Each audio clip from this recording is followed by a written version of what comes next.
The political background and the big political economy question of our time is that since the 70s, it's only been an exceptional year that the government has managed to push up taxes as a proportion of national income above 37% of GDP. And we now are addicted to spending something like 44–45% of GDP on government expenditure. So there's a huge mismatch between what people are prepared to pay and actually what people want. And if you look at the expenditure movement since 1979, the ones which I'm most concerned with, which is health, which is care, and which is benefits, has moved as a proportion of government expenditure from a third to a half of the total government budget.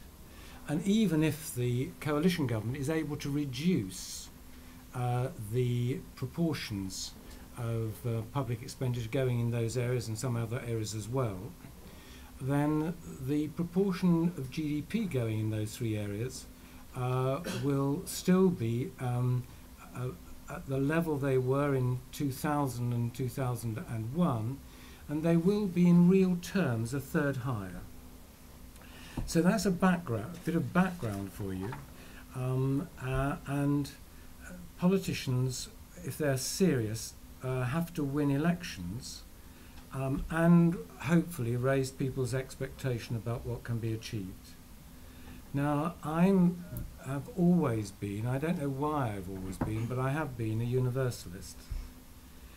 But in this, the current state of affairs, those of us who are universalists have to think of what are the really important parts of the settlement which are universal, and which are the ones which I might make some fight over, but are not really that crucial.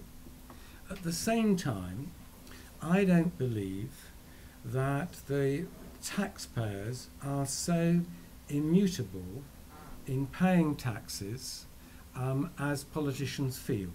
They certainly are if we call it taxes.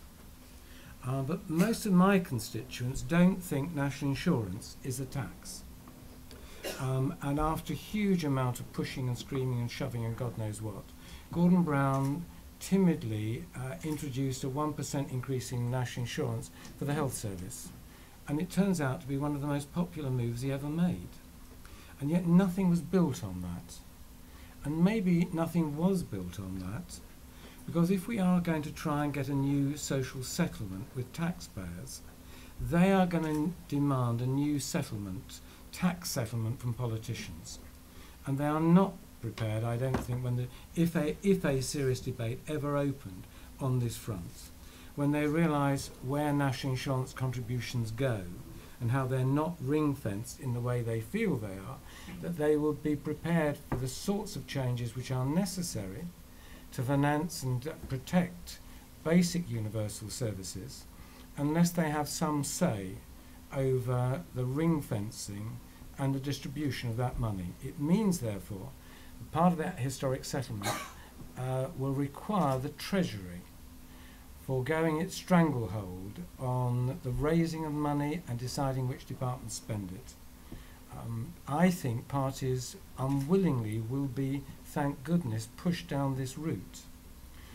In that they will be met by this force that a certain level of social provision is required by taxpayers.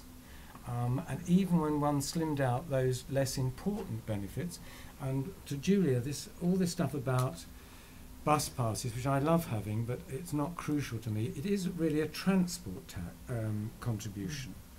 I mean, if we didn't have bus passes, buses would largely cease to exist in this country. And if there is a case for actually facing the relevant government departments with that sort of information, but it's all minor. Compared if we're going to protect the basic structure of the universal side of the welfare state, because it's certainly under attack with the advance in medical knowledge in the health service, and it clearly is in social security, where people under the present guise are not prepared to foot the bill.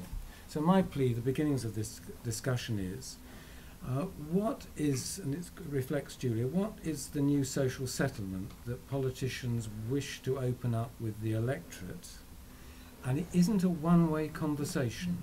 If it is actually going to be successfully struck with the electorate, we do have to pay some attention to what we're actually told, and they do not trust us spending an even greater proportion of their income, which is taken by under whatever circumstances, if we are the main determinants of how that money is spent.